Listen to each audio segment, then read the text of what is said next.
Le monde au thermomètre de 13 heures. Je rappelle que vous suivez le journal de 13 heures de Radio Galaxie.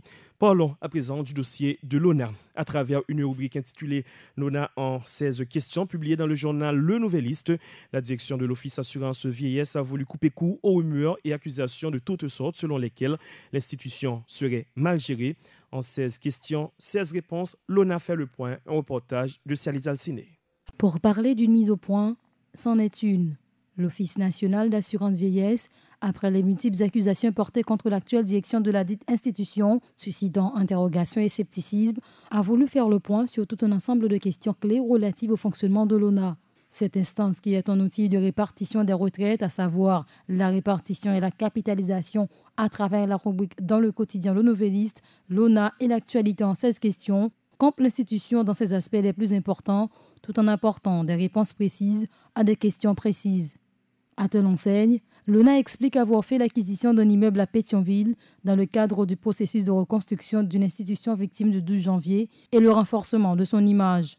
Pour ce qui est du bâtiment de Delma, la direction de l'ONA indique avoir renoncé à le reconstruire en raison de l'instabilité du terrain et le coût prohibitif qu'une telle démarche impliquerait. Dans le cadre de cette mise au point, les employés devraient se réjouir de l'assistance médicale sous sa nouvelle forme, du fait que le régime antérieur impliquait un premier déboursement de ces derniers. S'agissant des fonds de l'ONA placés dans des banques commerciales d'État et privées, l'institution indique avoir pris cette décision en vue de faire fructifier l'avoir des assurés, qui est une obligation de la loi au regard de l'article 207 de la loi du 28 août 1967. Parlant du compte justement, celui ouvert par l'ONA à la Scotiabank est de nature uniquement à endiguer les fraudes et économiser les frais de perception et de cotisation. Par rapport au salaire jugé juteux octroyé par la direction générale de l'ONA, cette dernière indique qu'elle privilégie l'adaptation des salaires au coût de la vie, qui est d'ailleurs la première mesure prescrite dans la lutte contre la corruption. Outre l'ajustement salarial, les employés et cadres de l'ONA devraient bénéficier de facilités de crédit pour l'achat de véhicules, un plan de logement à bon marché déjà adopté et d'une couverture assurance vie.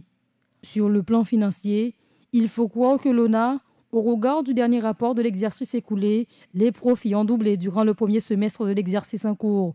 Le déficit courant a été réduit de 300%, précise-t-on. Dans l'agenda de l'actuelle direction de l'ONA, la mise en service à Delma 17 d'un immeuble réhabilité pouvant permettre aux employés de travailler dignement dans un environnement sécuritaire, l'ouverture de nouveaux bureaux régionaux, notamment au Gonaïves, Port-de-Paix, Saint-Marc, sont prévus, ainsi que l'informatisation complète de l'institution en décembre 2013.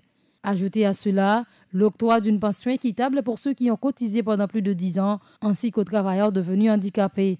Ainsi donc, l'Office national d'assurance vieillesse se veut un outil efficace dans la mise en place d'une politique capable de faire fructifier les fonds des assurés, et ce, dans la plus parfaite transparence. Pareille politique qui semble ne pas plaire à tout le monde.